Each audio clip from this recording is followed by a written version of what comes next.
So it's great that this many people showed up. I was thinking a lot of people might take the class off and get some design work done, but this is going to be super valuable for not just this term, and maybe if you're wanting to CAD up some of your alternatives analyses type figures, but certainly for next term, one of the requirements of your final design report is going to be a full plan set drafted in CAD.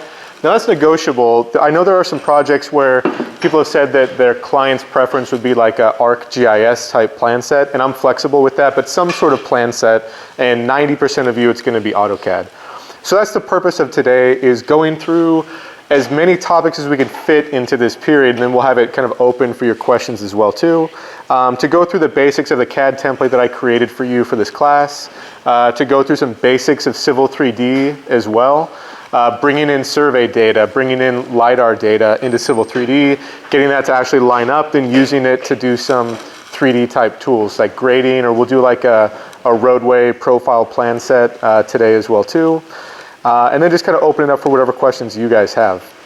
Before we get into it, a couple of things. I am recording this. I do have a lavalier today from this camera, and then I'm recording the screen with my computer. Hopefully I could just merge everything together down the road, but if there's any technical difficulties, I do apologize. I would just record another session if that was the case, but I think I can get this to work. As I'm recording the screen and as we're using like ArcMap and we're using Civil 3D, in my office when I was playing around with this today, it was bogging down a little bit, so if I have to stop something, I'll just record something offline. A couple quick announcements. I'm still working on your PDPs. I'm hoping to have that ready for you to pick up on Thursday. I still have some meeting minutes outstanding that I didn't get done by last Thursday like I was hoping to. I browsed through them. I kind of spot checked a couple teams that I wanted to follow up on, but I haven't seen any big issues, so keep up the good work on that, and I'll get you those points here in short order. I know that Lucina did have an announcement about game night that SHPE and ITE STEP are going to be hosting tomorrow. I can open up that PDF as well too, in case you want to make or add any comments or anything else, Lucina? No. Yeah, so if you're interested in doing some networking, I know both those student groups have been trying to be great about getting students collaborating with each other, just having some, like they did the professional photo shoot earlier on. And then this is an opportunity to kind of, I guess, decompress, meet some other people, play some games tomorrow from 2 to 4 in EB 315. Yeah. So the best food you will have on first week of Easter. Okay, yeah, what kind of food? Chicken fingers, cheese plates, some nuts, some vegetables, real salad. Awesome. Cookies, tea. Yeah, okay. So I can hear people drooling already. So yeah, again, free food, hard to pass up. I'm also hosting, I was supposed to host a trivia at the ASCE Design Reveal last week, and because it was super noisy and the acoustics were bad, we decided to just let people network and meet with each other. But I'm making up for it with a trivia night next Thursday, which is meant to be, like I'm changing all the trivia. It's going to be related to like senior classes that you're taking, but also junior, sophomore, and freshman classes, trying to get people like on diverse teams in terms of different levels at PSU. So it's going to cover topics in like 444, in steel design. For juniors, it'll be like indeterminate analysis, determinate analysis 324, 325, all the way down to like math 256 and stuff like that. So if you want to get some free food and you want to do a little bit of catch up with your studying, you could kind of double dip next Thursday. That'll be from 5 to 7 p.m. In EB 315. But I'll let you know about that next week as well. And good opportunity to meet some lower classmen as well. So with that, I want to spend most of today just talking about AutoCAD. And so I've put together a lot of resources that are available to you, and the single clearinghouse for most of these is going to be folder 470, X470 in the Google Drive. And so let me go there right now, 400, 470. And so you're going to see 4 different folders here. There's a 2020 CEE capstone template. That's the file and what we call the pen table that you're going to be using for creating your plan sets. with the caveat of if your client wants you to use something else, by all means you can use something else. This would be, if you don't have a direction from your client, elsewise use this for sure. It's set up for the right formatting to be consistent. I would recommend using this, but if your client wants you to use something, by all means use that. There's the CAD Civil 3D tutorial. That's going to be the files that I'm going to be working through today. And so if you want to download those on your own, you're welcome to. I think I also started a Google Doc in here as well. This is kind of a living document.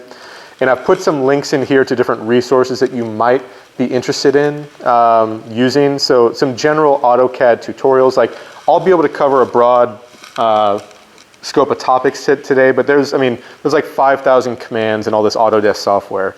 And if you want to learn about one or another one that we didn't talk about today, or that you want to learn more about in detail, follow some of these links, figure out which resource works the best for you.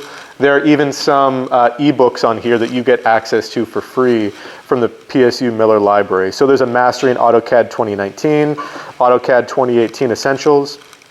I'm going to be using AutoCAD 2020 in class, but the lessons from previous years are still going to be relevant as well.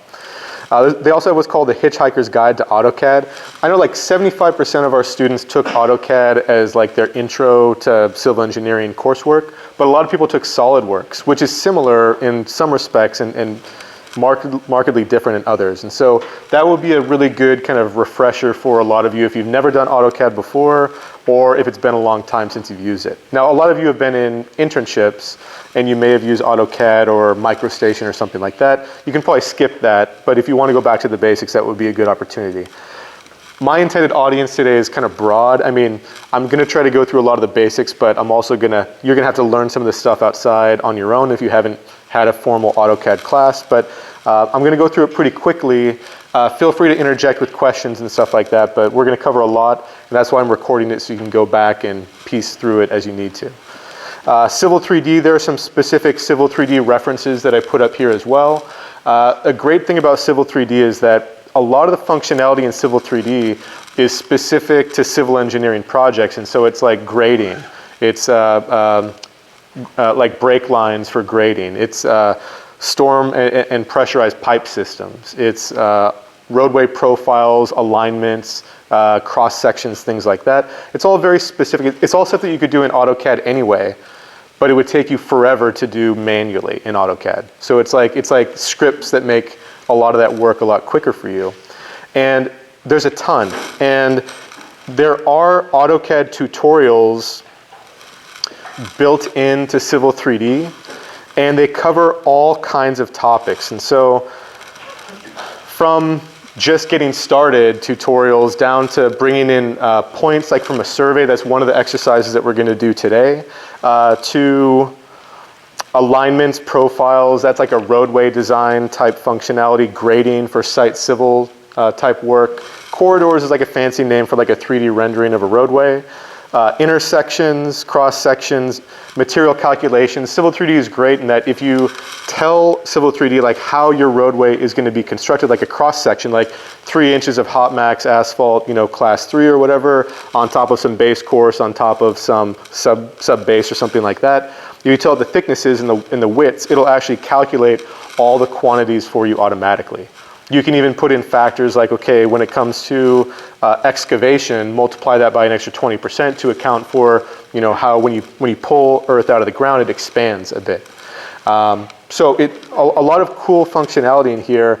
No way that we can get to every single piece of it, but all of the resources are out there for you to learn this on your own.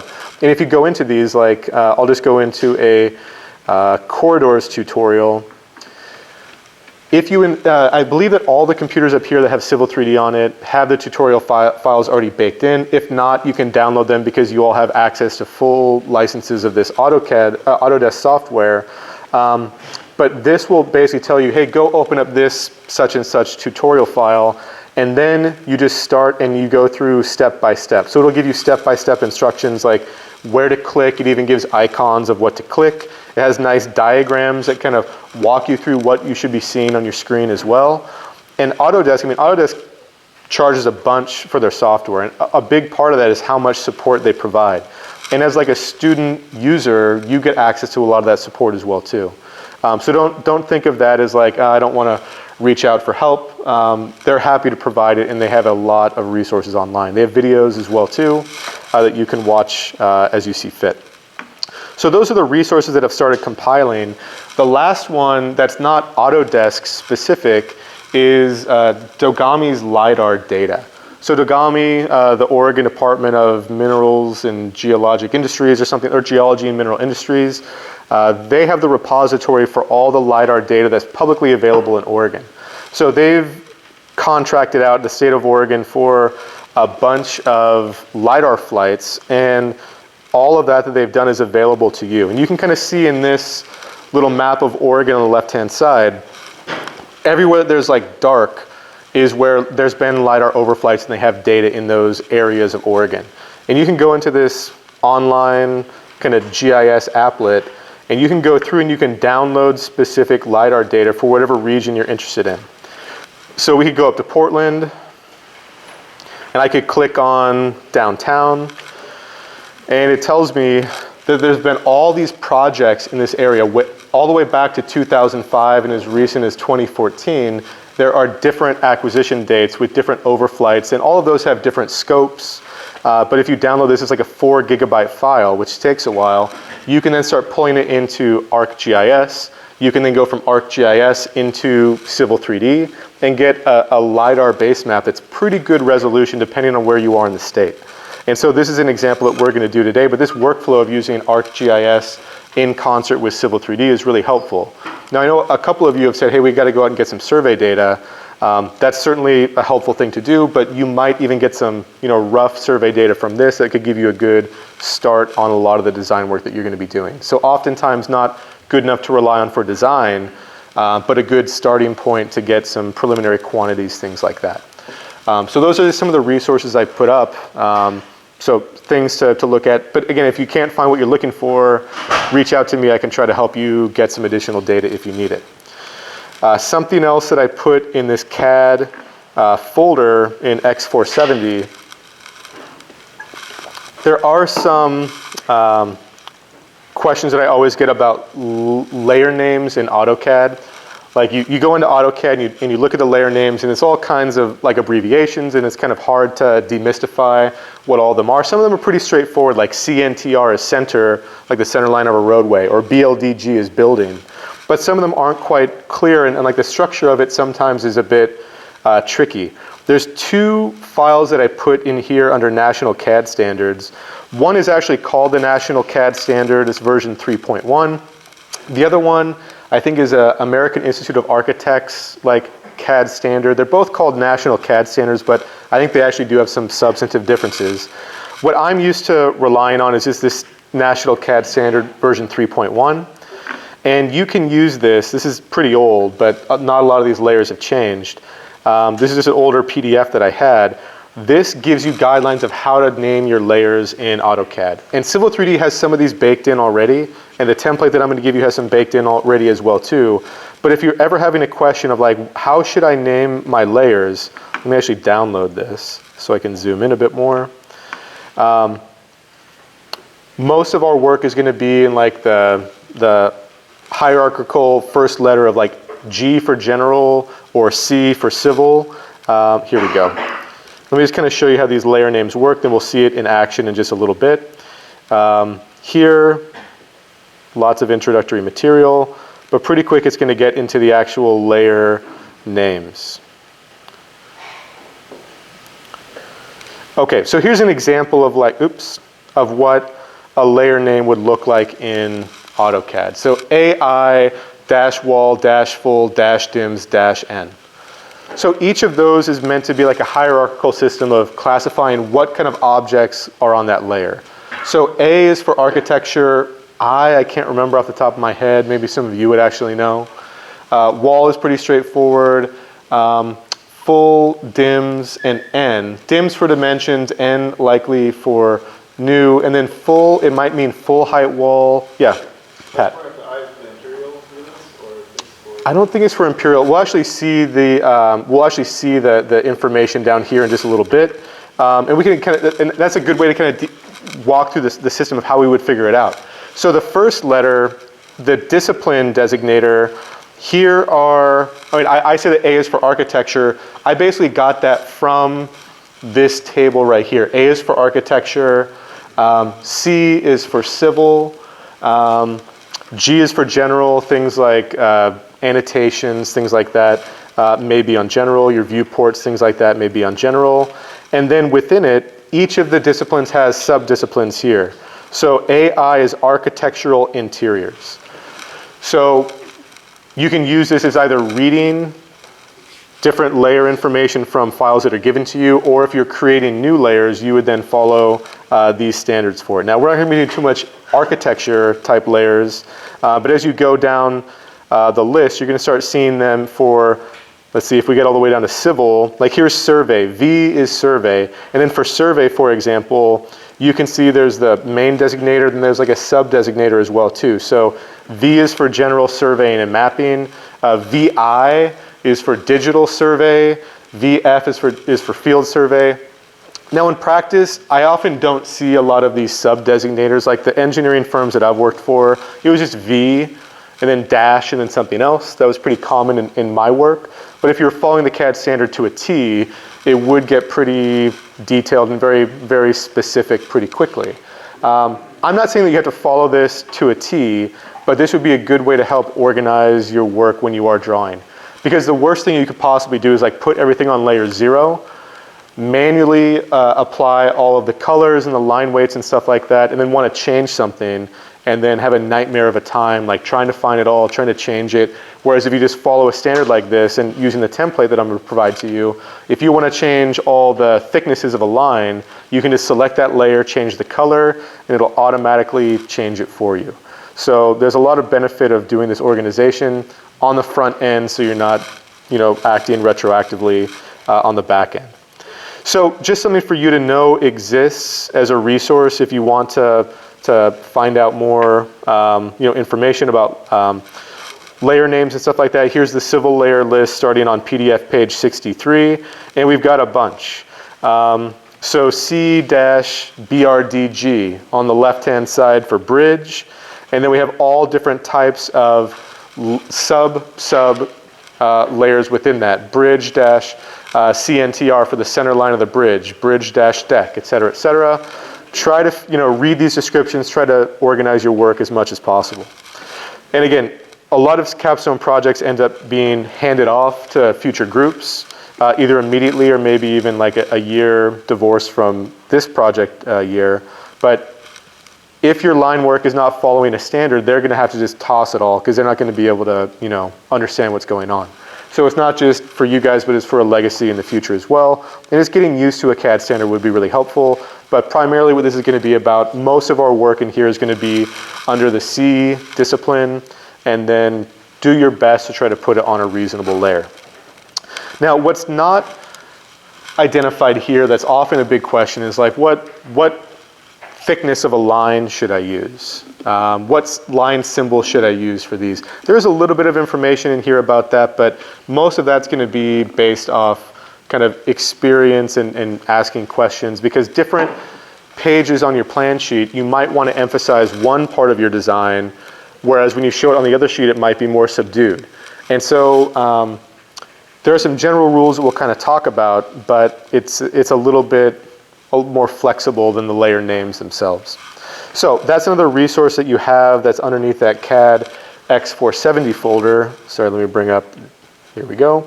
And then I did copy in case you're curious, under the client standards folder, there are folders for some regional clients like agencies and what they expect to see in their plan sets. And so there's Clackamas County, Port of Portland, BES, Water Bureau, and PSU Capital Projects and Construction. For example, like PSU Capital Projects and Construction have some title blocks, and I guess I have these from previous capstone years where we've gotten that. But just reach out to the client and say, hey, what do you want us to use for our CAD standard? They might, and you could show them what we have, or they would say, no, we've got a bunch of stuff, let me send it over your way. But the sooner you figure that out, the better.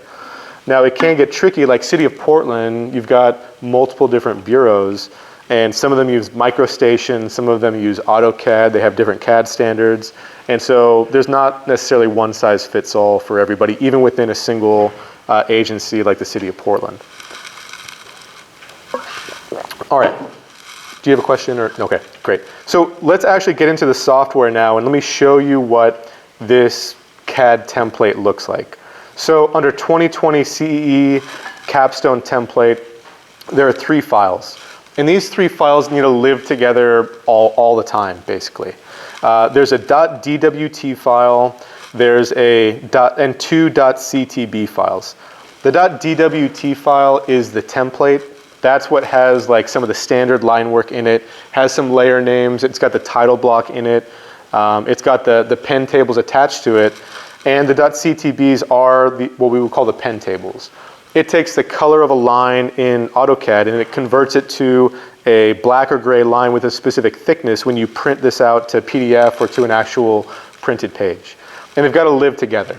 Now there are ways to get around that. You can actually load the pen tables so that they're always with your AutoCAD profile. But if you're going to be working on different computers, it's not really worth it. Just keep them in the same folder, and that's going to make your life quite a bit easier. And if you ever try to print out your plan set and you see like red and yellow and green and blue lines in the actual PDF, it usually means that the pen table isn't in the same directory. So I'm just going to download all 3 of these.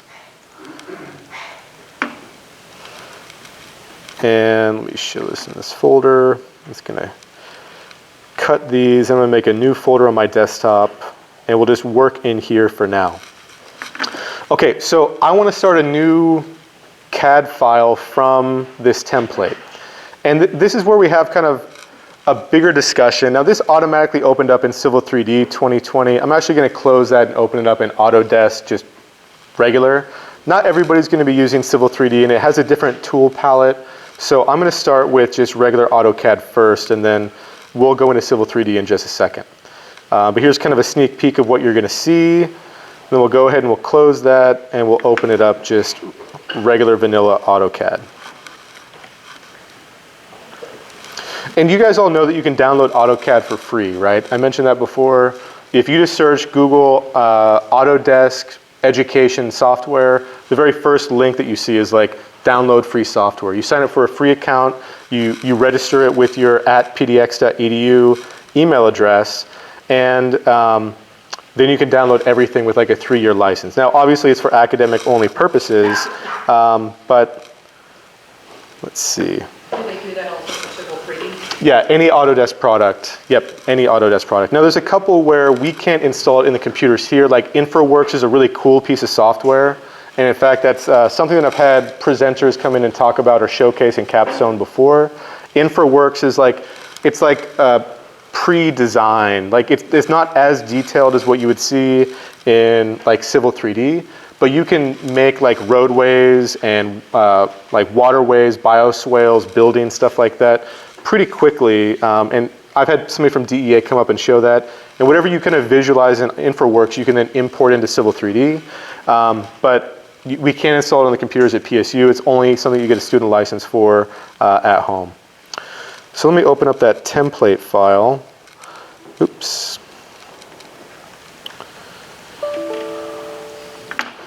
All right. So Civil 3D or AutoCAD in general, it's all about paper space versus model space. And paper space is where it's what we would call WYSIWYG, what you see is what you get. Like this is our plan sheet, and there's the edges of the paper, and everything that's off the paper right here isn't going to plot. But this is a bunch of templates, like line work that you can use to then annotate your plan set. And so this is what would actually get printed out to PDF, and however you see it in here should be how it gets turned into the PDF. Now I've got 2 different paper styles in here. This one is called structural, the other one is called civil-env. There's not too much of a difference. It's really the title block that's the biggest difference. Here for the structural, the title block is all on one side. Sometimes the structural, you'll see them all along the right margin. It includes more space for things like structure inventory, things like that. But for the most part, you can use whichever one you want. Just be consistent throughout.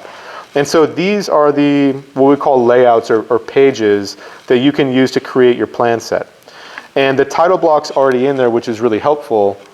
And you can just copy these as many times as you want. So if you go and right click on a layout, you can say move or copy, just like Excel, creating and copying tabs. I'm just going to create a new tab. And so now I've got 2 different civil sheets here, and I can just start numbering them however I want.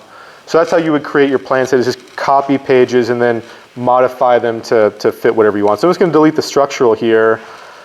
And here now I've got 2 different sheets, and I'm ready to start adding content to it, which we're going to talk about in a second. Now the very first sheet, what do you think I'm going to expect to see on the very first sheet? Yeah, project like information, like title.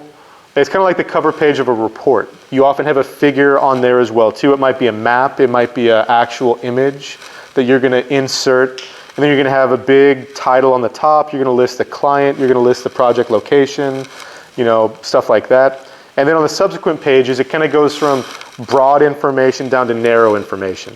So for a lot of you on like the second sheet, it might be it could be a general note sheet if you have a lot of notes to go along with your project, or it might be a general like site plan. So the site plan would be showing the overall extent of your project. And then you would go into more detail in subsequent pages. So you go from a site plan, and maybe you have some profiles cut on the other pages. Maybe you have details on the other pages. Every project's going to be a little bit different, but generally speaking, start broad, then get narrower and narrower. Something else you'd want to see on this very first sheet, which we would call the title page or the title sheet, would be an index of sheets as well too. So list, you're going to number all of your sheets, and then you're going to tell me what the title is in like a table on here as well too.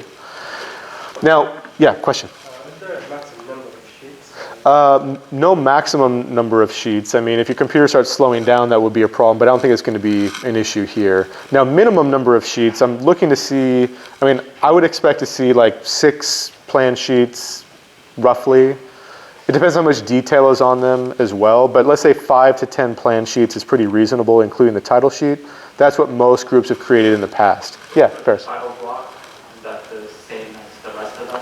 Is there a dedicated title block? Great question. Yeah, so for now, usually there would be. To keep it simple for Capstone, just use the same exact title block here. You would still fill out the same information in the title block here. Then you just put a large title across the top. You'd put an image in here as well too, but you'd still keep the same title block. Again, not necessarily always the way we would do it. If you want to take it out, you're welcome to, but for now, just keep it simple. Have the same title block in every single sheet unless you want to go above and beyond. Now that brings up a good question, like, well, we've got this title block in here now. How do I modify that? Or, as I look at this title block, it's got some nice, placeholders for us. It's got it like placeholders for the sheet title, subtitle, description, project title, project subtitle, information about who drafted the sheet, who checked it, who reviewed it, who designed it, and some blank spots here as well too. So there's like 3 big blank rectangles here. Any guesses about what might go in those blocks? Stamp? Yeah, this one on the left where the cursor is right now, that's generally where the stamp would go. None of your plans are going to get stamped, so you're just going to leave that blank. Now we would often put where the stamp goes before it gets stamped. We'd say like draft submittal, not for construction, or it would say 60%, draft or something like that. So that would be fine, or you can just leave it blank, would be fine. What else is going to go in those other 2 rectangles up top? Company name, exactly. Whose company? So I heard the person who's doing the work, and I heard the client that you're doing the work for. Both are correct, right? You want to have both on here, and oftentimes it would include not only the name, but like the logo as well too.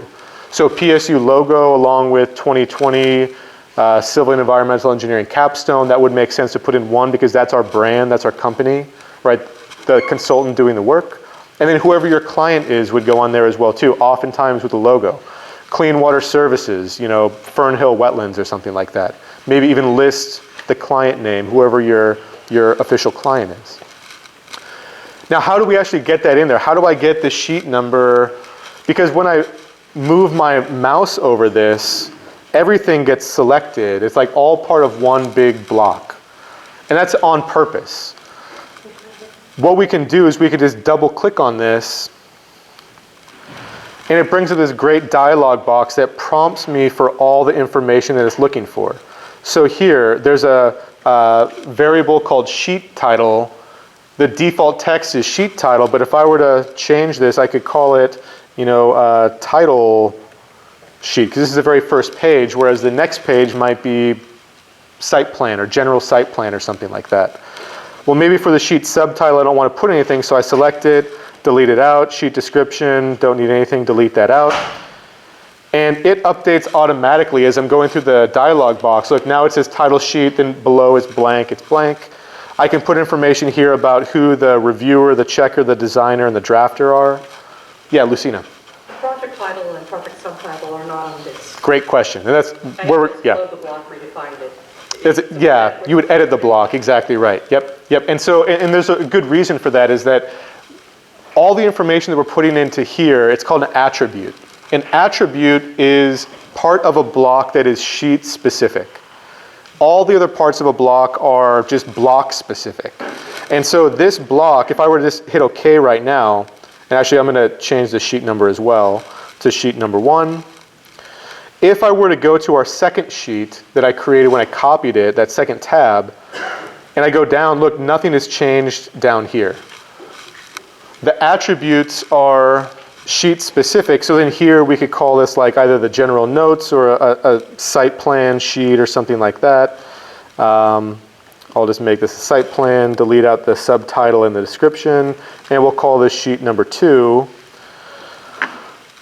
But some things I don't want to have to change every single sheet, right? Your project name, project title, I don't want to change that every single sheet, because then if I change my project title, you get some feedback from me or the client says, hey, this isn't a really good description for the project title, change it.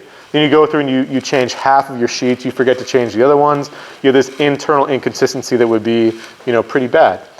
So for the project title, if you were to double click on that, it's still doing the same thing. It's just bringing up this attribute box. It doesn't have the project title in it. So what you have to do instead is select with a left mouse click the block that includes all that, and then you can right click on it and you can say block editor.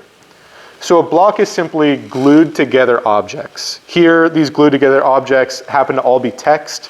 There's also a separate block for the actual border itself. But if I left click on block editor, it'll bring me into this block editor. It looks just like AutoCAD, but it's only focusing on the block itself. So now when I go down here and I double click on project title, it's just a big old text box that I can change, right? So we can call this, the project that we're kind of taking a look at from in the past is called the Bear Creek Bypass Project. And I'm not going to go through the subtitle and all that other stuff right there. And then in this block, I could put a symbol if I wanted to, like the logo for my client or for my own company. I could put that in here if I wanted to, put a circle in here.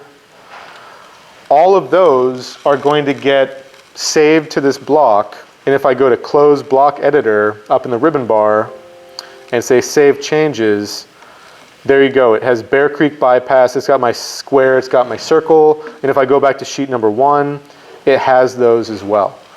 So the attributes are sheet specific, things like title sheet, checker, reviewer, sheet number, and then the actual block editor functionality that persists through every single instance of that block. Now every once in a while you'll edit the block, you'll save it, you'll get out of the block editor, and then it won't actually change what you see when the block is inserted. Do a quick Google search and say block, edit, not updating. You'll find a really quick solution. There's some command, I can't remember. It's called like refresh attributes or blocks or something like that. Pretty straightforward. And again, feel enabled, feel empowered to Google all this stuff, because there are thousands of message boards of people with the same exact problems that you're going to have with AutoCAD who have figured it out pretty quickly. So just like Excel, where there's millions of users of this software worldwide, a lot of people, have the same exact problems that you're going to have. Eddie. Like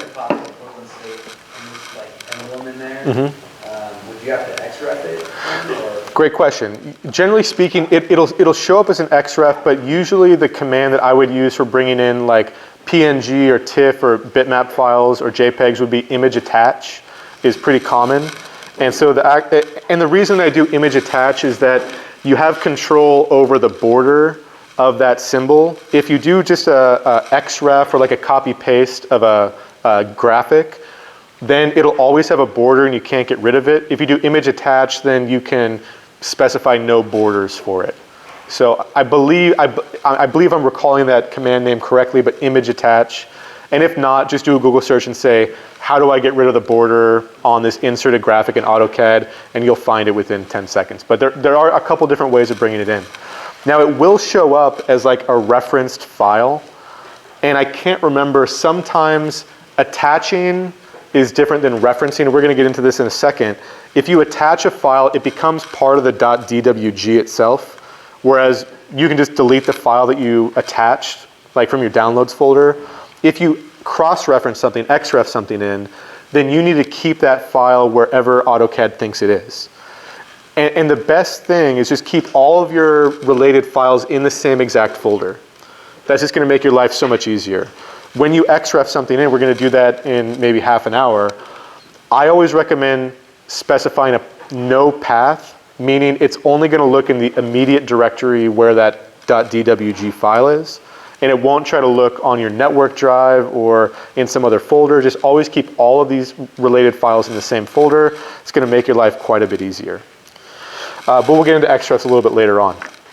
Okay, so we haven't even drawn really anything yet except for a couple of symbols. I mean, we understand how the title block works. We understand how to edit it, stuff like that. There are some things you'll see down here like revisions. This is copied and modified from a couple different firms that I've worked at. We're not gonna need these revision blocks. I want you to leave it in there because it's standard practice. But this wouldn't be a revision between different levels of design. This wouldn't be going from the 30% to the 60%. Any revisions that you do with that, you just make the revisions to the drawing. You don't keep track of them here. These revisions would be after it's been issued to somebody and you need to make a formal revision so like a contractor sees what's happened. That needs to get documented. Oh, I found a mistake, or the contractor sent me a message, I made a mistake in the drawings. I'm gonna make a formal revision that gets tracked and make sure that it's disseminated to everybody. And that's very different than a client saying, oh, I have a couple review comments, change this, change that, change this. This is really just meant for after it's been issued for construction and you have substantive modifications or fixes to make. So don't worry about filling this out at all. It's just there to kind of be a placeholder for if anything happens after design is complete. But definitely modify the stuff, make it your own, the title block. Now there's a lot of other stuff in this title block outside of the printed page itself. And that's just all a warehouse for you to pull down symbology whenever you want it. So a couple of things in here.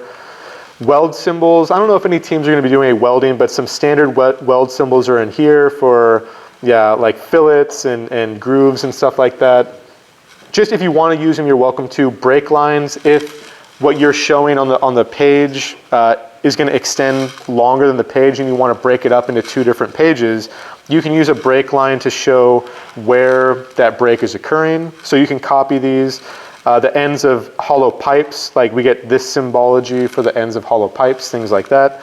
Just a bunch of stuff. If you want to bring down some general notes, I mean, just copy and bring it down, now it's yours. Right now you can use it in your drawing. So here's annotations like notes for a sheet. I just copied it from up here, brought it down. A hatch, like an example hatch for concrete. There's an example. Different symbols that we commonly use. You can copy these and paste them into text blocks or bring them down as their own text if you want to. Plus, minus, angles, stuff like that. Center line, property line, etc. And then this is getting into, Pat. For the hatches, if Yeah. you're doing something like section cutouts, is there a standard for the type of hatch designs or good or by soil? Good question. Yeah. So when it comes down to like the hatches, I mean, I wouldn't say that there's a standard, but there are descriptive hatches that have names that would probably be in line with what you're expecting. So this would be actually called AR-concrete, like architecture concrete. There's one for soil. If I were to click on this, anytime that you select a kind of complex object, you'll often get a new ribbon bar up at the top, and you can see here I get the hatch editor, and here under the pattern I can actually look through quite a few different options here. And so some of these, for example, there's honey. I don't know if we're going to be using honey. There's gravel right here, right? Gravel, it's not looking great. The scale is way off. So if I go to like a scale of 1, I can start playing around with it. So get used to all of this functionality that you get whenever you select one of these complicated objects. You get a lot of options up top. Yeah, Lucina. Are you intending the hatches to be in paper space? Yeah, so that's going to be a big discussion that we're going to have. So paper space versus model space is a big like decision that you need to make in terms of how you're going to annotate your drawing. Now, everything that's set up in this template is for annotating in paper space. That's how I've always done it, but I completely understand that people have done annotation in model space, and I don't think that there's a right answer.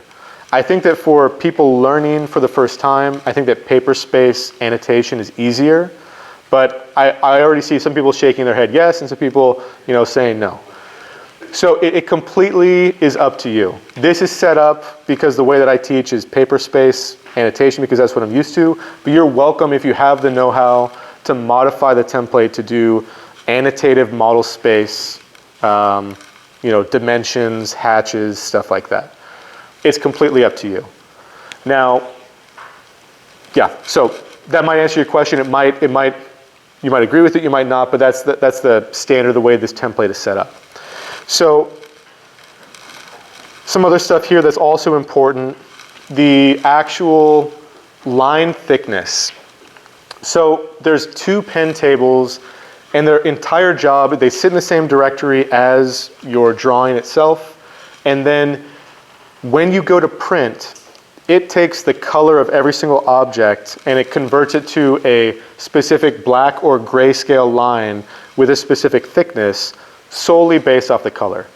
And we have a pretty simple pen table. It's only going to be looking at colors 1 through 9. That's red, yellow, green, blue, like dark or cyan, blue, magenta, white, dark gray, and light gray. That's AutoCAD color indexes 1 through 9. Those are the only ones that the pen table is going to modify. If you do any other color, it's going to show up as the actual color and whatever thickness is the default in AutoCAD. So you should limit yourself to just these 9 different colors, and it's just a thickness question for the most part. Now there are 2 gray lines, and these are often reserved for like existing features that you don't want to appear prominent in a drawing, like in a specific layout. But most of it has to do with like how bold is that line going to be. So I'll share a pen table summary, an actual printout that you can have with you that gives you a graphical like visualization of how thick those lines are. But generally speaking, red, this very thin line, that's what we usually reserve for things like text, dimensions, things like that. Yellow and green will often be, well actually let's go thicker first. Things like blue or magenta are often for, it could be property lines, like magenta really thick for like property lines. It could be blue for like the outline of a shape. And then we use the other intermediate colors to indicate like the line work inside of a shape itself. And you can look, I mean, I've got a bunch of example plan sets up. There's not a set rule for every single one of these because depending on what your sheet's trying to show, you might be focusing on different layers. So in one sheet, you might be focusing on the foundation of a bridge, let's say, and on the next sheet, you're going to be focusing on the substructure, which is right above the foundation.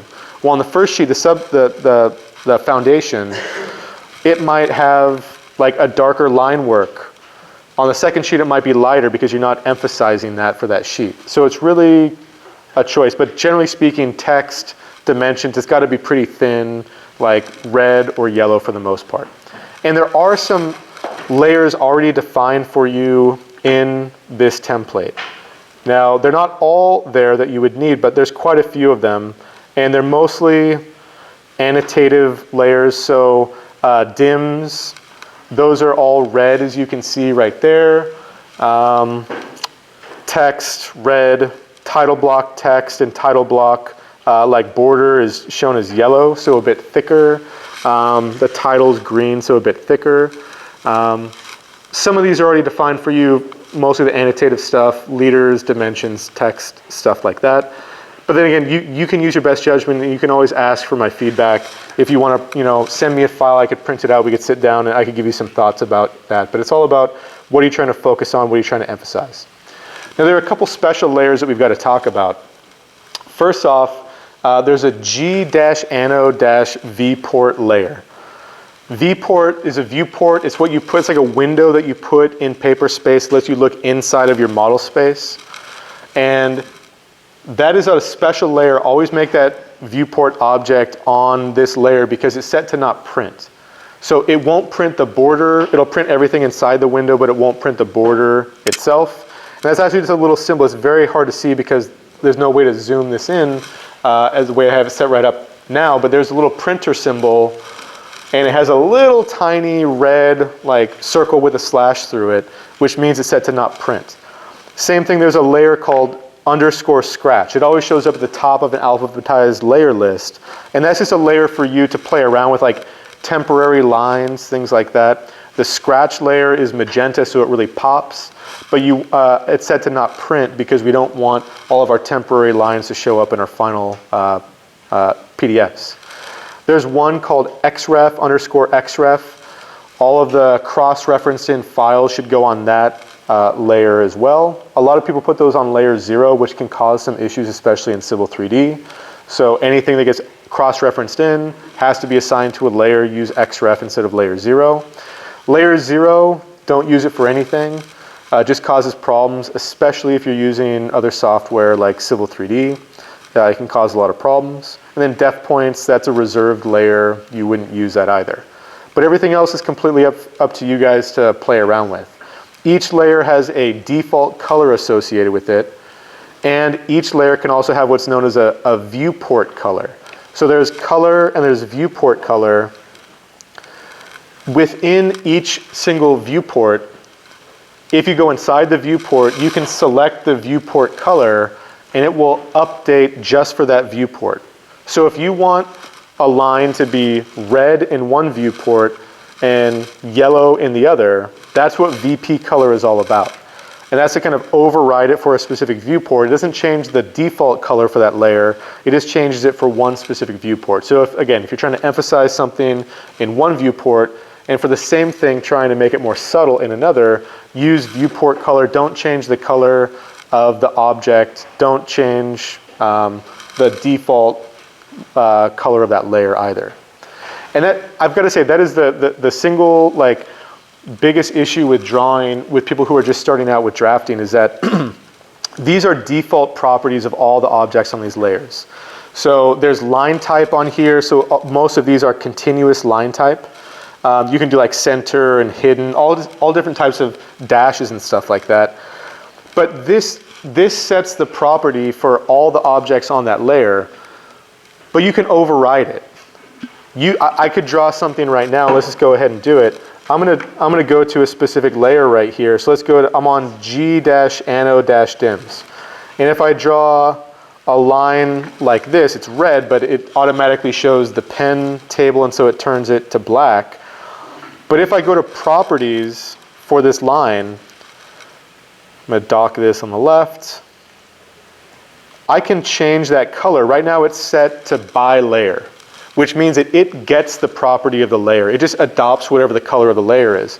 But I don't have to do that. I could change it to magenta if I wanted to. Now look at what happens if I have two different lines, both on the exact same layer, but they have different thicknesses. And if I change the actual layer color itself, if I change G-ano-dims from red to, let's say, yellow, This one is actually updated to yellow. This one doesn't change with the layer at all. That's a big issue because it ends up, if you start doing unique properties of every single object, if you manually specify colors, line type, stuff like that, then you can't wholesale change the properties of a layer. It gets to be kind of a pain. So if you need to do a center line, make a new layer, right? If you need to do a hidden line, make a new hidden line layer. So if I wanted to do G anode dims dash hidden, I could do that. So G dash anode dash dims, I'm just going to hit the new layer button right here. It's going to copy the properties G dash anode dash dims dash hidden. Same exact properties, but I just go to the line type and I change it to hidden. And now I can just put that on the G anode dims hidden layer, and now I've got a hidden line. It's just as easy as making a new layer as it is to manually override the settings, but if you just change the layer properties, then if this layer, if those lines are too close or the dashes, I want to make them bigger, I can do it for all of the lines on that layer instead of having to go through and do it one by one. So my admonishment to you is don't override any of the properties, just make new layers, and that's going to make your life so much easier. So if I look at the properties of any of your objects, I should be able to go down and see by layer, by layer, by layer. That's really important to adopt the properties of the layer itself. Now again, those of you who have done some CAD, like, you know when you can override it reasonably and like not cause a lot of problems, but as much as you can, try to keep everything by layer. Okay, I know we're covering a lot. Yeah, Ferris. If you end up having like a huge clutter of layers. If you end up having a huge clutter of layers, that's pretty common. I mean, and that's why we have the CAD standard to name those layers, so we can find what we're looking for really quickly. But you know, I could open up, like, on Cellwood, I probably had like 600 layers, right? And that's why, I mean, a couple things like layers that you go to on a regular basis, it can be kind of a pain, like scrolling through. There are ways to write like a short script to select like favorite layers as well. There's a way to do that, but yeah, getting used to a lot of layers is pretty common. Yeah, Jesse. Of those 600 layers, how many of them do you actually have turned on all at the same time? You're not going to turn on. Yeah, you're usually not going to have them all turned on. Yeah, that's true. Yep, and you can filter out only the layers that are on as well. Yeah, and actually that's also a good reason to, when you're working, don't everybody work in the same file. That's something we're going to talk about here pretty soon as well too, is that have a file for each like discipline. And have a, like, I'm drawing lines right now on my layout, but I should have the best way that I know how to do this is that this file, this template that you're going to use, is just for annotating in paper space, and all the model space work is going to be X-referenced in from other files. This isn't going to have any actual like design native line work in it. It's just going to have the annotation, and everything's going to be just X-referenced in and layered on top of each other. And so it's really common to have like a site civil drawing, and a structural drawing, and a transportation drawing, and a landscape architect drawing. And they all have the same coordinate system, and they all just get brought in separate files layered on top of each other. And then you use this, you can turn layers on and off, you can change some of the properties, but you can't change the actual line work. Yeah, Lucina. I don't know if it's there, but I know in the file that I looked at, it had scale bars. How is this set up? Is it set up for the 11 by 17? Is it set up for? Great question. Yeah, so the answer is, well, this actual sheet in both the structural and the civil environmental layout, those are 22 by 34.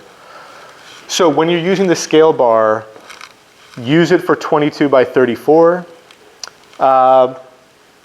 Because they're scale bars, if you print it out half size, you will be able to tell, like, oh, I just have double the scale that I'm using. So you put your inch engineer scale on one of these, you can figure out what the scale is pretty quickly, but everything in here is 22 by 34. Now, that means a couple things. That means that when we print it out, if I'm printing out 22 by 34 versus 11 by 17, which is what you'll submit for your plan sets, for like design reports and stuff like that, the line weight should change as well. So for a larger print, we want to have like double the line weight. And so that's why there's actual 2 pen tables to work with. If I were to right click on either of these layouts, and if I were to go to the page setup manager, there are 2 different standards in here, 11 by 17 PDF and 22 by 34 PDF. And if I were to modify one of those, basically the way it works is that they just use a different pen table. The 22 by 34 pen table, the thicknesses are twice as big, and the scale is 1:1, and we're using 22 by 34 inch paper.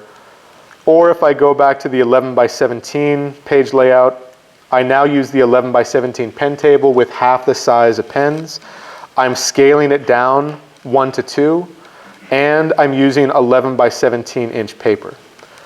So it just depends on what plan sets you're creating. I'm always going to want to see 11 by 17 because I'll actually print them out and mark them up for your design reports starting next term when you have actual plan sheets to submit. You don't need any of that for this design report draft 1, but you would simply go in and you would just change, like I would go into this first page, my title block, title sheet, and I would just change the, I would just,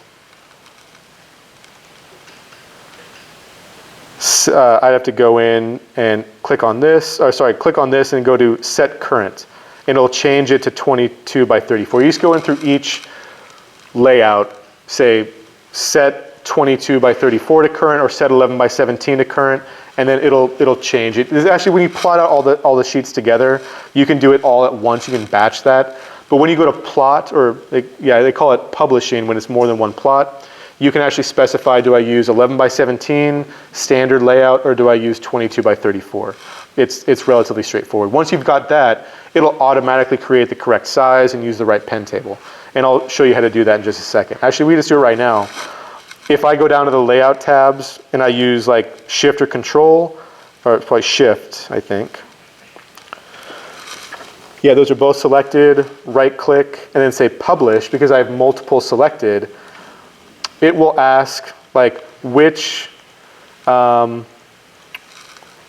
should be able to change each of them individually. I guess I can't do it all at once, but I could change them all to 22 by 34, or I could change them to 11 by 17, hit publish, and it'll publish all those sheets and combine them into a single PDF, which is really helpful. So a lot of that formatting just gets taken care of automatically through the template. Yeah, Ferris first and Musad. So I tried running publish and produced individual PDFs. Yeah, then just combine them at the end. I would think it would combine them, but if it doesn't, then just do you could do pdfmerge.com, or you could just use Acrobat Pro for that. Yeah, Musad. What is the shortcut again? Shift. Oh, for selecting multiple tabs together, you would just, click one of them, shift, and then click the other one. It's a little bit hard to see, but they're both light gray now instead of one being dark gray. That's how you select multiple tabs.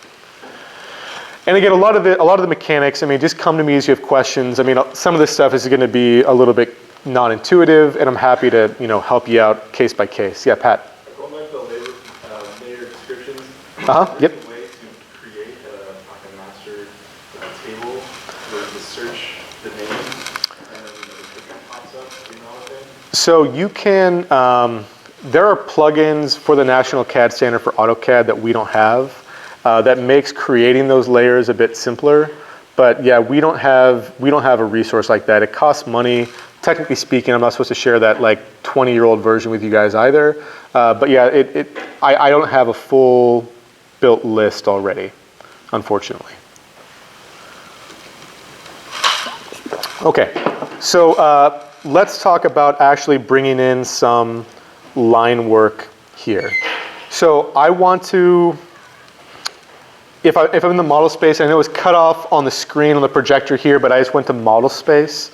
And in the video, it will show you the actual tab. It's just to the left of civil-env, the first one. In model space is where all of your coordinate correct and distance correct line work needs to go. And then from here, we're going to use a viewport to then see that design in the layout where it's actually going to get published. And we can modify the scale, we can modify line colors, whatever we want to do, layer colors, stuff like that.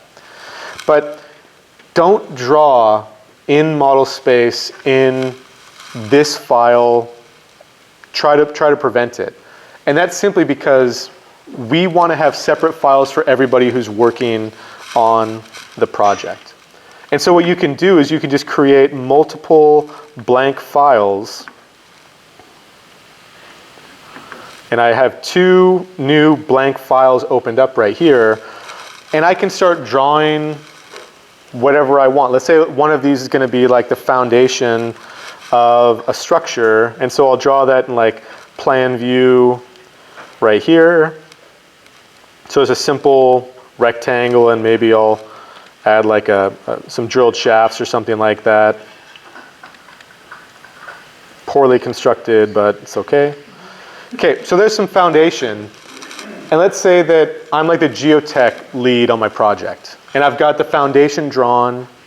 And now somebody who's a structural engineer wants to start drawing, let's say the framing on top of that, whatever kind of framing it's going to be. So I'm going to save this file.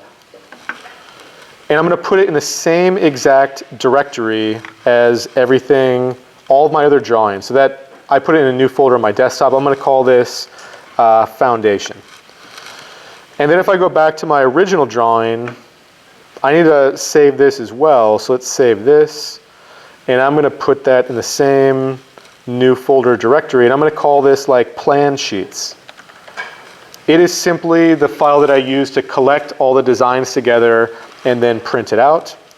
So there's plan sheets. And now I'm going to go into this other drawing, maybe the structural drawing. So let me save it as such. I'm going to say save as. We'll call it structural. And I want to draw my walls right on top of that foundation. And so a lot of times, and what I did when I was first an intern is I went into the foundation file, I copied everything, and then I pasted it into here and I started drawing on top of it, which causes a bunch of problems if anything changes, right? If that foundation changes a bit, I don't want to have to go back in, copy everything, figure out what's changed, and then make sure I don't delete like the stuff that I drew. So what you're going to do is you're going to type in xref. And I haven't created any layers in here quite yet, but you're just going to type in xref. We'll just put it on layer 0 for now, but it would be good to have an xref layer just on its own to put it on. Hit xref, and we'll get a new dialog box that opens up that at first glance doesn't have a lot of information in it. It just says, hey, this is your current file that we're in right now, structural, and then it's got a bunch of blank space.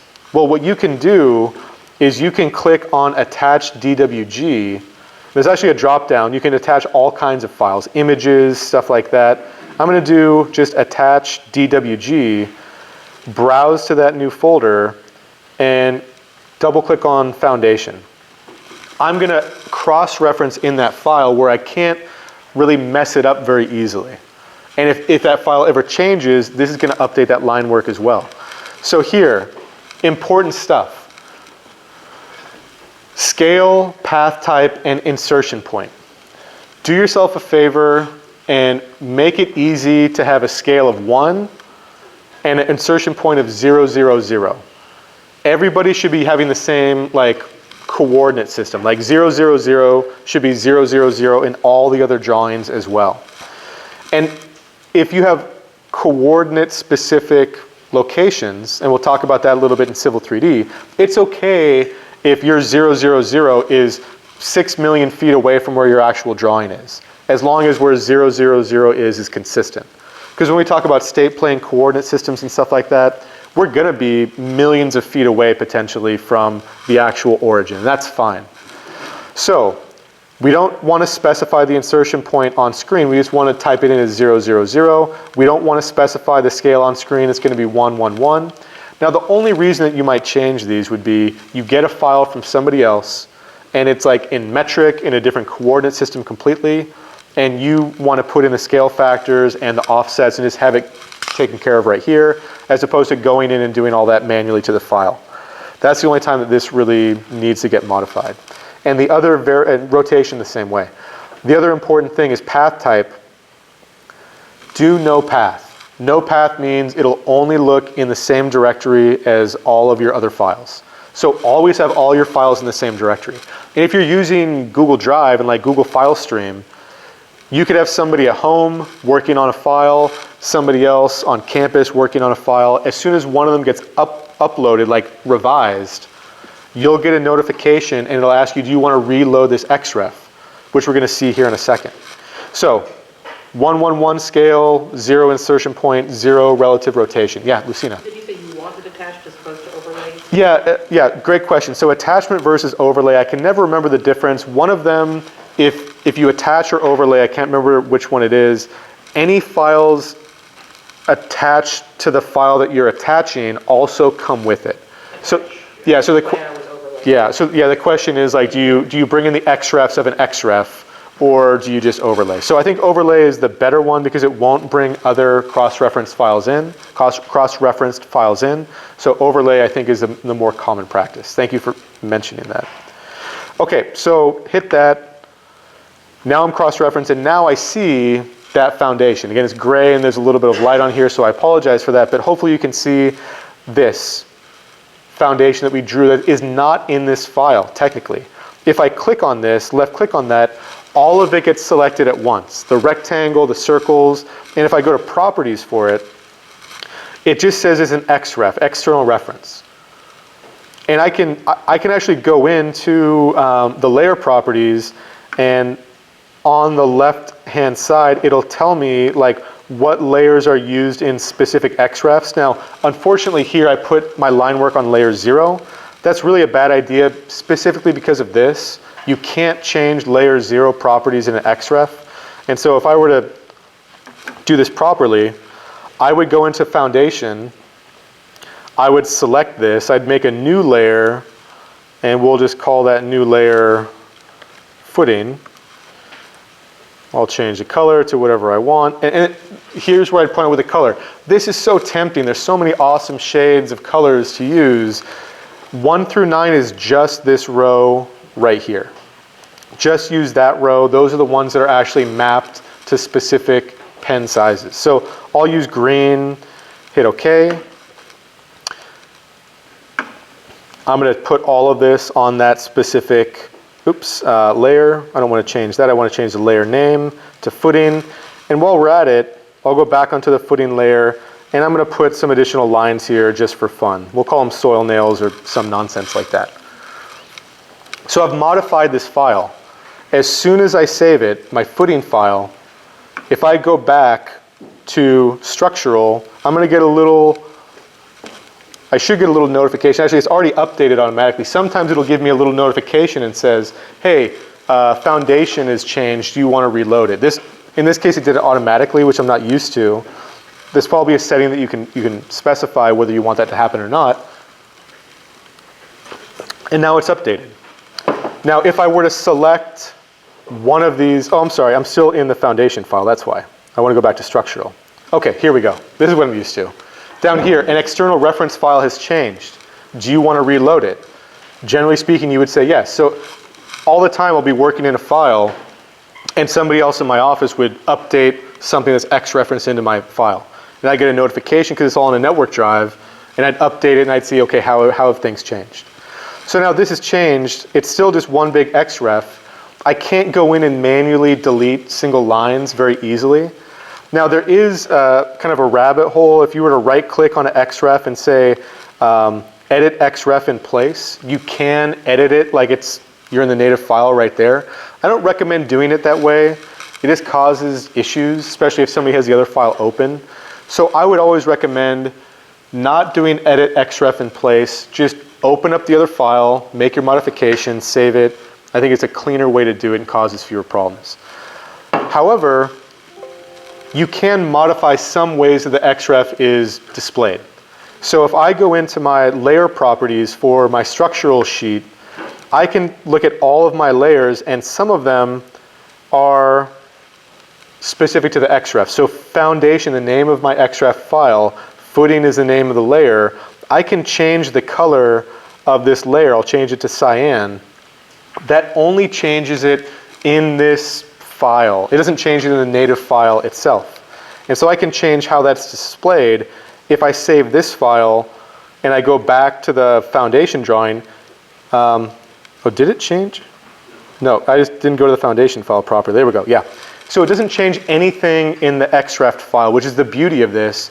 So if you're working with other disciplines, they don't want you working in their files, right? It's a way to make sure that that's not, you're not going to make any modifications. So now that we're in the structural file again, well, now I can go in, I can make my own layer for walls, let's say. So I'll make a new layer. I'll call it walls, like C-wall. And I'll make that, let's just make it yellow. Make that my current layer. And then if I go back in, and I were to draw my wall, I can snap to X referenced in objects. Like I can still get my endpoint snap and my center snap and all of that. So you can still draw relative to it. Yeah, Pat. Is there any way to lock your files so that they can't be edited by someone using it? I'm sure there's a way to do it. I don't know if there's an easy way to do it with like Google Drive and like the way that we're sharing files, but you should be able, and maybe it's under the XREF commands, but I don't know if you can specify, I don't know if you can lock it using like AutoCAD. You might have to lock it some other way. So I don't know if there's a good way, but I'm sure a quick Google search would let us know a couple of options, but not to my knowledge.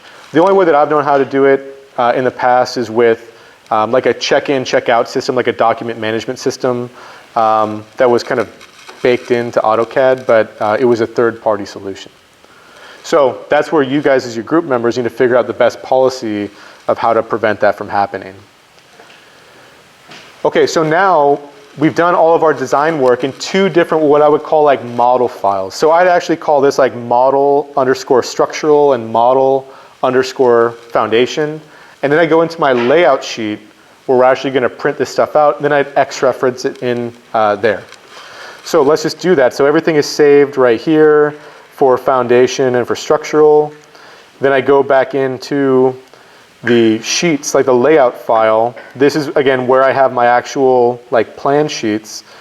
Go into model space, go to X underscore XREF, that layer right there, and X reference in both of those files.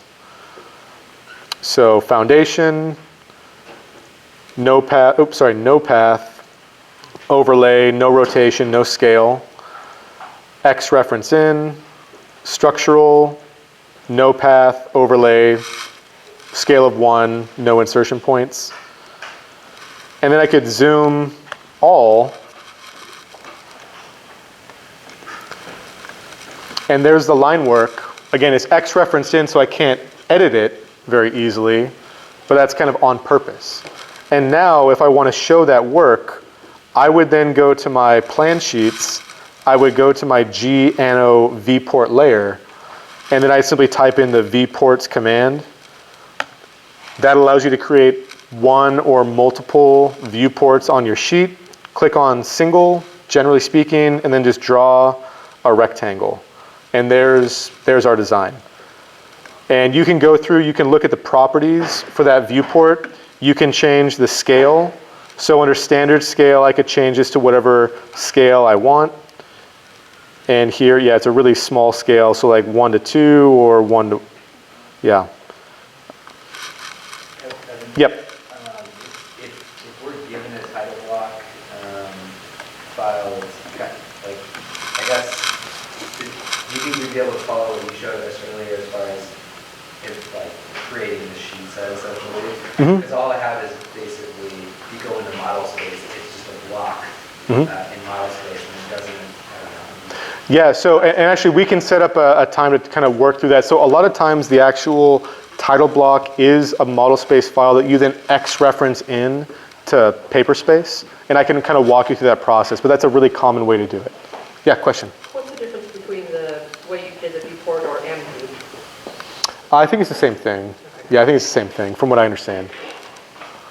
Yeah, Paulina. There are no question. Can we work in AutoCAD from the Google Drive stream?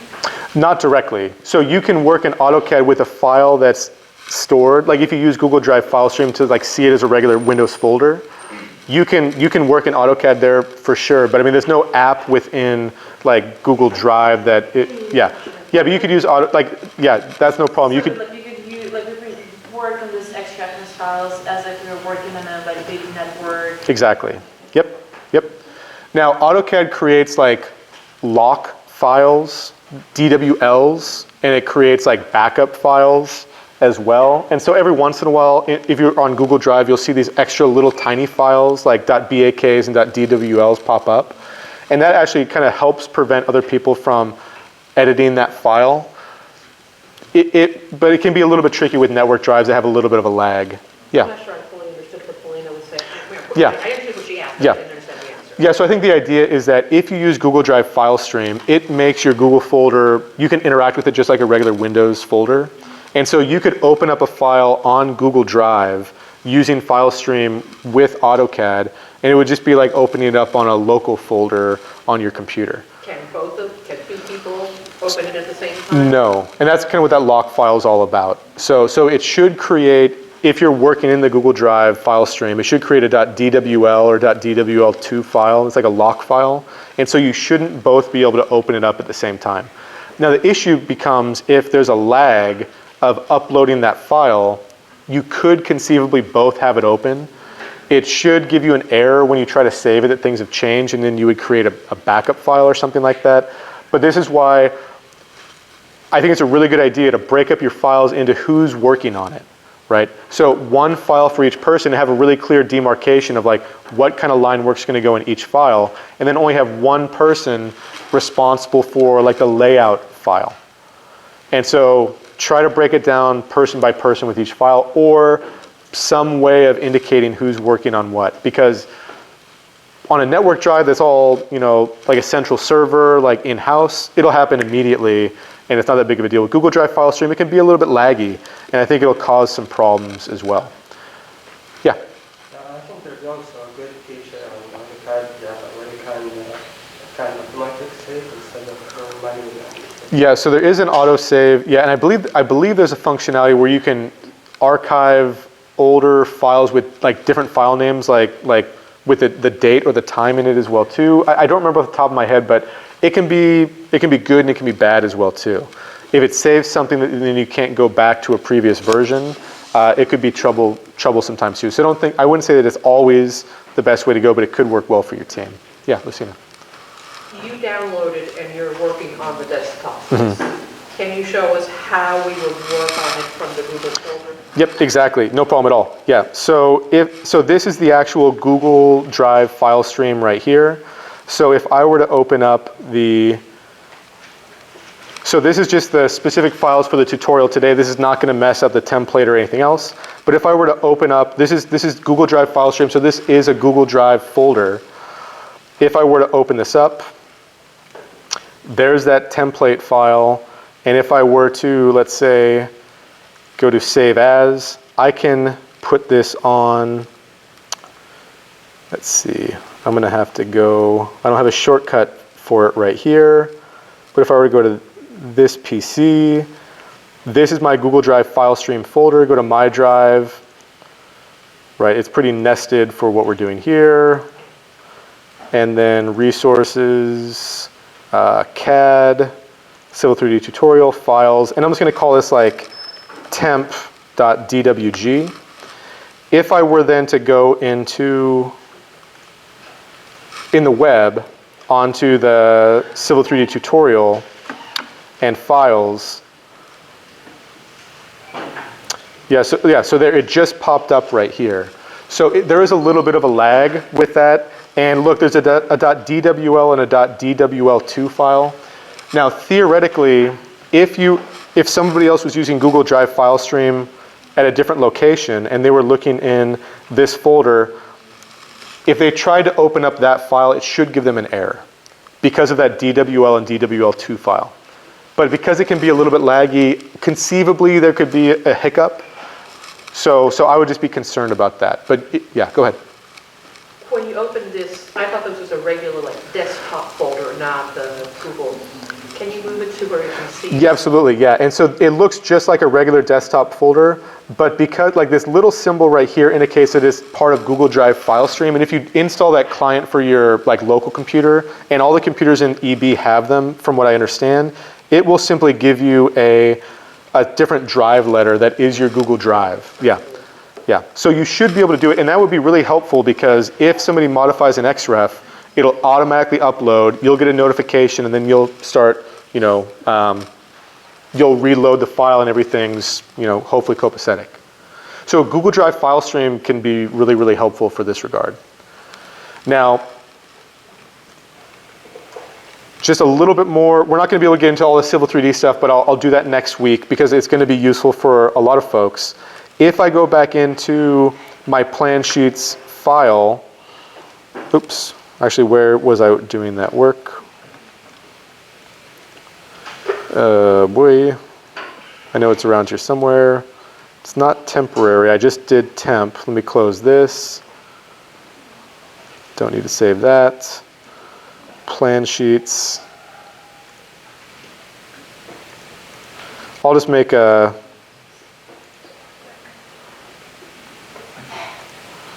don't need that. Huh, I don't know where my,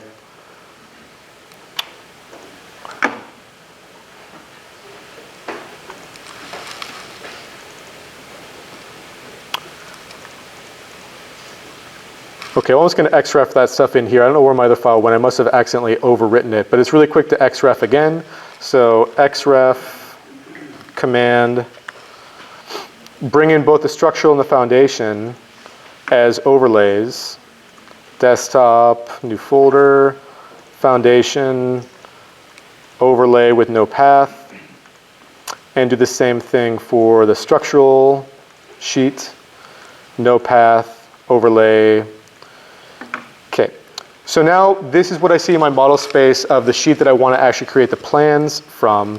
I go back to one of the layouts, and then I simply need to go to the viewports layer, create a new viewport, just like we did before. Draw it on here. Okay, so you can play around with the scale.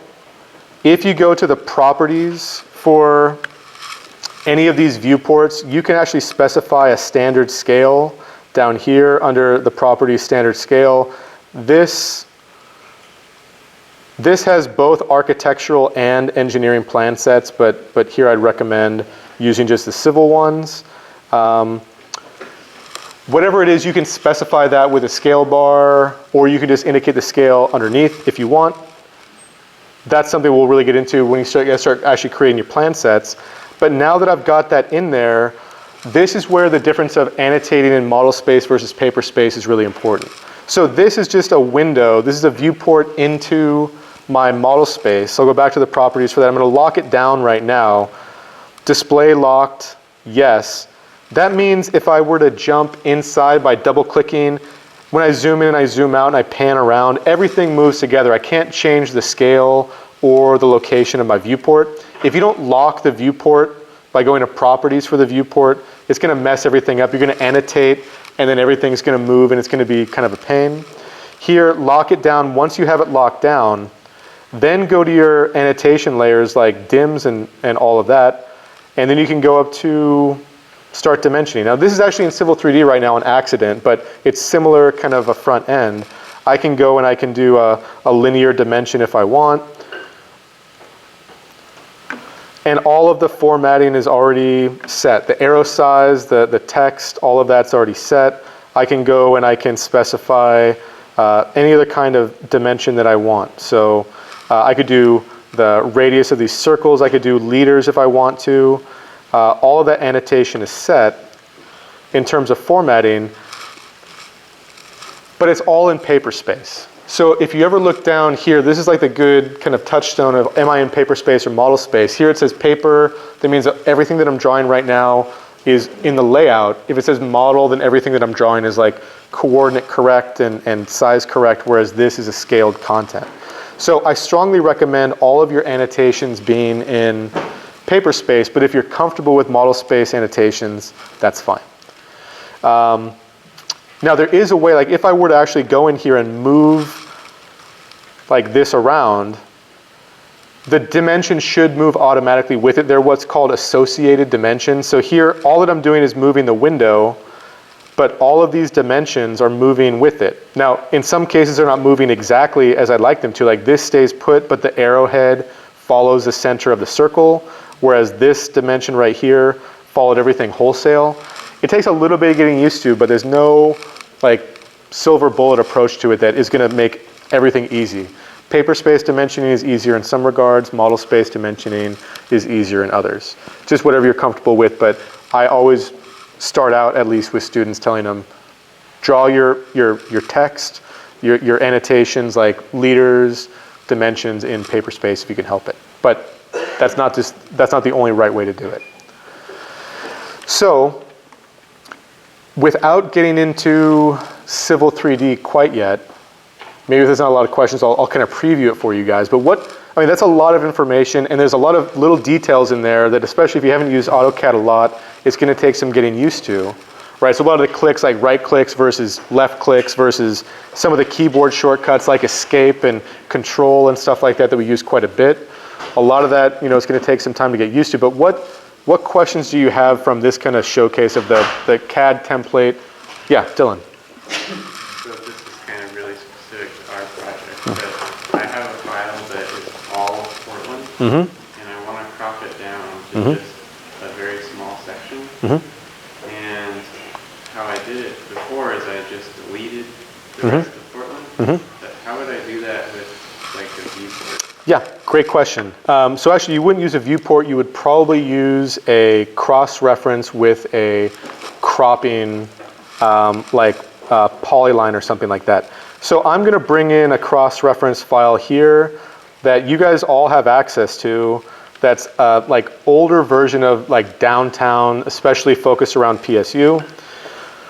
So if I were to go to, oh geez, I have to navigate through this again, but if I were to go to my Google Drive file stream and go to the capstone folder and go to resources and CAD. Oh, maybe I didn't include this for you guys yet. I think I owe you, there's like a campus base map. I thought I had included it, but maybe not. Let me see if I can find that just really quick. Because it's a really big file that really kind of bogs down the system. So if I were to go to my CE 115 course, resources, CAD maps, PSU campus map. It's only 25 megs, but it is a lot of line work, and you'll often find it bogging down your system. So that's downtown overlay. Here I have to do relative path because it's in a further directory, but let's just do that. And similar to what Dylan's talking about, you'll get base maps from clients, surveyors, even just previous projects at your own company that could be like nightmarishly large. So I'm gonna delete this stuff here, zoom, all, thinking about it, right? I don't have a dedicated, there we go. So here's a big part of downtown. It's got building footprints, and I'll post this in case anybody wants it, but it is like 10 years old at this point. And so I don't want all of this line work. I want, let's just say, a relatively small amount. So I'm going to draw a polyline, a closed polyline that looks like that. And then if I select that XREF, which is thousands of vertices, and then clip XREF, and then, let's see, new boundary, select polyline, there we go. That's a good question. Is it going to keep everything inside or outside? I guess everything inside, it worked out the way that I want it to. But now it's going to take a lot less memory and a lot less kind of computing power. I can delete that now, and now I'm left with a lot less of an XREF. And, but again, I mean, there's different ways to do it. You could, there's a couple different ways to do it. Like there's a couple different ways to do it in ArcGIS as well. But clip XREF would be a good place to start. Yeah. So then I have a follow-up question. Yeah. Does this retain geographic coordinates? Yeah, if you insert it as 0, 0, 0, then it will. Now, when it comes to geographic coordinates, that opens up a whole other can of worms, which is like the Civil 3D issue. Because here, I mean, coordinates, when we're talking about like a 2D representation of the Earth, it's all like X and Y coordinates as we have it shown here. There can be elevation as well, like a 3D. But in terms of like the actual 2D plane that is a computer screen, that requires a projection, that requires a datum and a geodetic kind of conversion. And AutoCAD vanilla is not great at doing that. If you open up a file with coordinate correct X, Y, Z locations, it'll show up correctly here, but you can't modify or do anything else. So let me at least like whet your appetite about Civil 3D and like how that works and how you can use different coordinate systems in Civil 3D. So if any of your projects are going to be specific to a location, not like my project is not specific to a location, the interactive truss, right? That's just a manufacturer that could be anywhere, right? But projects like the Montgomery Plaza, right? Or like one of those PBOT projects, like that's going to be specific to a location. And so in Civil 3D, if you were to create a new file just from scratch, I should probably close the other one, but I'll see how it works here. Civil 3D has all the same functionality as AutoCAD, but it allows you to, number one, create assemblies that are tedious to do manually, like roadways, center lines, alignments, site grading, stuff like that. And also, it allows you to modify coordinate systems to import in like shape files from ArcGIS or survey base maps from your surveyor, things like that. And so oftentimes the first step in Civil 3D is to actually set a coordinate system, because you can also bring in digital like aerial imagery as well. And so a really good like first thing to do in Civil 3D is this left side. I'm going to move this over here just a little bit so you can see it. It'll always pop up with the tool space. And the tool space, don't just close it out of like, just because you don't like having that real estate gone. Turn the tool space back on, because you're going to use it constantly if you're actually using the functionality of Civil 3D. And look at what we have under the tool space. There's points, surfaces, alignment, feature lines, sites, catchments, pipe networks, pressure networks, corridors, survey, et cetera, et cetera. That's like the clearinghouse for all of these complicated geometries that kind of take what you can do in AutoCAD and streamline the process for you. So first thing that I'm going to do is actually, this is what's called a prospector. There's also something called settings. And the first best thing to do is right click on your drawing name in the settings and go to edit drawing settings. And here you can specify a bunch of stuff like units, coordinate systems, things like that. And so under zone, you can go down, if you're in Oregon, go to USA, Oregon, and you will have a long list of available coordinate systems. Now, this is a blessing and a curse, because data that we're going to get from a bunch of different sources might be one of many different coordinate systems. And oftentimes, if you're manually copying in data, you're going to have to make sure that they match before you paste it in. Now, it can convert and transform some stuff, but it's a little bit tricky. So I don't know if we'll have time today, but one of the workflows that I commonly work through with students would be, hey, we've got some LiDAR data from GIS. We want to bring it into Civil 3D. And we've got to do a lot of work to make sure that we're doing apples to apples so stuff matches up on top of each other. Because coordinate systems that sound very similar, like NAVD 83 Oregon North Zone feet, there's a couple that sound just like that. And if you don't select the correct ones, your aerial imagery will be right here. And then like 6 million feet away is going to be like your topo survey data or your LiDAR data. And so getting things to line up is a little bit tricky. It takes, just prepare to be frustrated. But once it works, it's super awesome. So a common one, North Zone, US feet, NAD 83 for the north zone. Oregon's split up into two different state plane coordinate systems, a north zone, which is basically like Eugene and north, and then Eugene and south is basically how it works. So north zone, US feet, and setting that, you can change it later on, it's not that big of a deal, but immediately what you get is a new ribbon tab, which is super helpful. It's called a geolocation tab. And basically once you've set a 0, location, like a datum, and a projection system, you get the geolocation tab, and it allows you to bring in like aerial imagery that is coordinate correct. So two things for this, you gotta agree to this, do you wanna use online map data, and you have to be logged in with your Autodesk account. So up at the very top it says ekristoff@pdx.edu, that means that I'm logged in, and that means that it'll allow me to download this map data. Now I did that, nothing's really happening, zoom, all, and we should, maybe I have to manually zoom out a bit. There we go. It takes a little bit to kind of update. And it's kind of like GIS where I move in, it updates a bit. So here we are, there's Ross Island. Here's the EB. And this is just useful for a lot of purposes like distance measurement. All right, well how wide is this roadway right here? Well, it's about 49, 50 feet wide, right? Some rough, quick calculations based off aerial imagery, which is super helpful.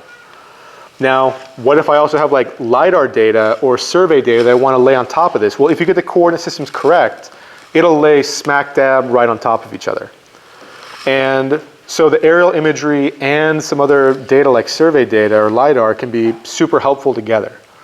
And there's some things to get used to with this. You can use what's called like capture area, where you can specify a specific area, and then you can turn the map off and it persists, which is nice.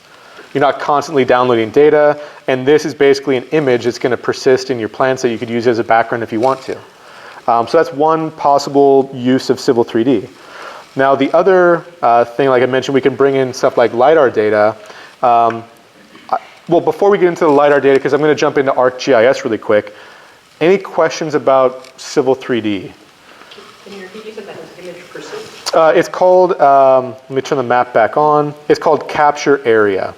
Yep, and you can capture, if you do the drop down, you can capture the entire viewport, what you're looking at in the space, or you can do capture area and specify the area. And you can do it multiple times if you want to, and they can overlap, and that's fine. So a useful tool, and you can get, again, not precise measurements, but pretty consistent and pretty good, although a bit granular kind of measurements. So good preliminary data. Yeah, Tucker? Yeah, well, so I had to do two different things. I had to go to the settings in the tool space, right click on the drawing and go to edit drawing settings. That's where I specify the type of coordinate system and the specific coordinate system here. I just chose the north zone of Oregon in customary US feet. There was like meters and international feet and stuff like that.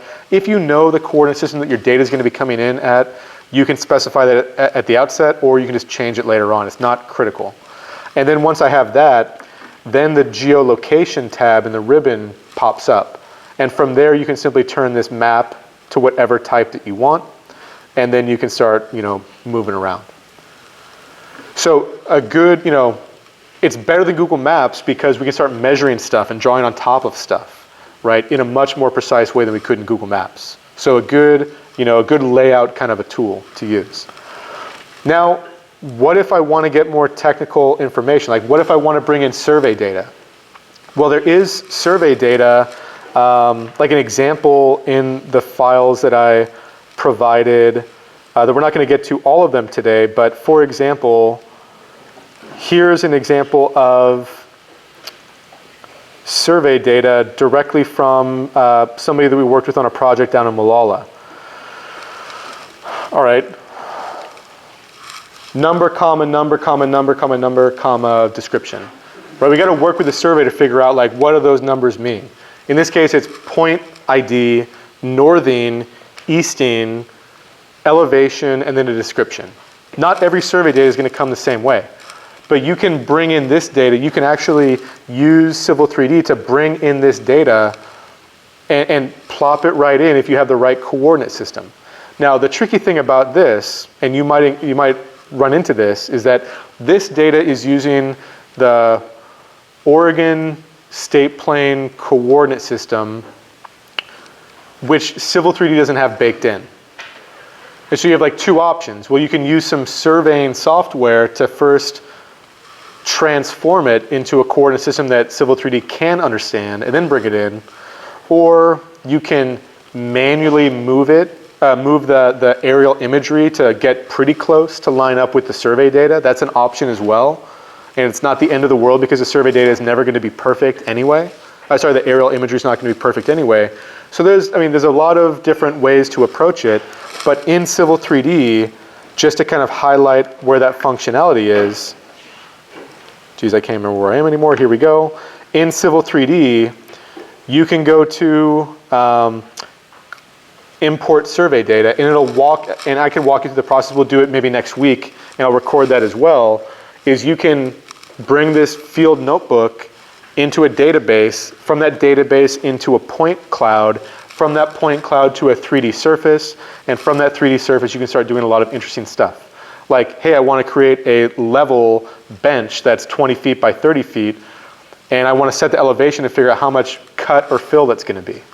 Or if I have a 2-to-1 slope coming off the end of it, where does that daylight, where does that hit existing ground? You can start drawing alignment in a profile and do the same kind of exercises as well. Now the last thing I want to show you, because again, we don't have time to do all of this, but the last thing that I want to show you is LiDAR. So this is one of the links that I've put in the resources folder for CAD. Dogami LiDAR, such a cool resource.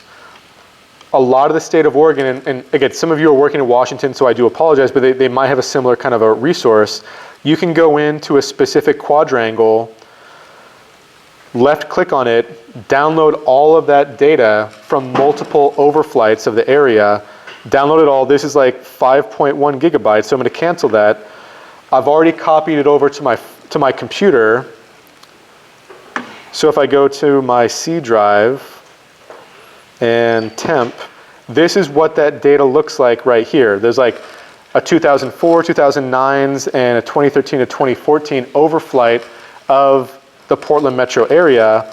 And if I were to open up ArcMap, oops, might have opened ArcCatalog, which I never use. See what happens. I'm going to close some AutoCAD here because it's going to save some resources. Do we have a way to get ArcMap at home, not being in a class right now? So 100% you are in a class right now. And Okay, so yeah. how do we go about it? Yeah, you email me. I've got ArcMap licenses for all of you if you want it for your personal computer. Just email me. I'll give you an evaluation version and instructions on how to download it. Perfect. So yeah. We're taking the ArcGIS class right now. They shared the Arc Pro Yeah. license with us, so if you don't have that, we can give it. So the license that I have, you can download ArcMap 10.7.1 or you can download Arc Pro 2.4. Either of those would be fine. We have the installer file. Oh, perfect. Yeah, that'd be great. So just really quick, we've got 5 minutes. I'm just going to show you this really quick to kind of get you interested. I'm just going to bring down a regular old base map, like topo map right here. And then I'm going to do a folder connection to the stuff that I just downloaded. So persist that folder connection. I'm going to just connect to the folder where I've downloaded all of that GIS data. I put it in a temporary folder on my computer, but you can put it wherever you want. So from here, it's going to show me 4 or 5 different directories of LiDAR data that I've downloaded, but I don't know what each of those include. Now that LiDAR data, there's usually a couple different flavors. So one would be highest hit, and one would be bare earth. And highest hit is what the lasers hit and bounce back. It includes trees, it'll include like cars sometimes. They try to clean up some of that other like transient type stuff. But buildings, trees, vegetation, stuff like that. And then bare earth is they try to filter out all of that.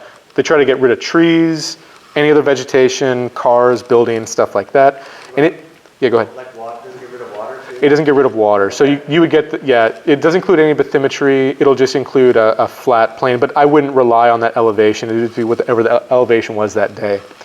So here it's going to say, do you want to do some pyramid building? It has to do with like the way to transform this into a digital elevation model in ArcGIS. It's going to say, hey, the data that you're bringing in is using a different coordinate system than what you specified. That's also fine. right click on the layer and then go to zoom to layer. And that data might be, let's see, maybe I'll try this with the highest hit. Sometimes when it has to not only transform but also build these heat maps, sometimes it doesn't show up. Let me see about some of this other data. It should start showing up with like big gray blocks on here. Yeah, here we go. Okay. So this is LiDAR data, like at its core. It's just intensity. It's just a grayscale, pixel by pixel representation of what the elevation is from the overflight.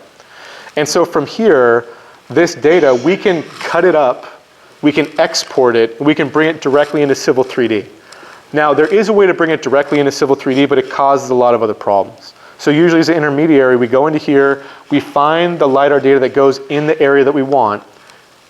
Esri's ArcMap goes much quicker through this data than it would be in Civil 3D. We cut it up where we want, export it with a specific coordinate system, bring it into Civil 3D, and then all of a sudden we've got, depending on the overflight, maybe like 1 foot resolution data, like elevation-wise in 1 foot contours for our site, which is a good starting point.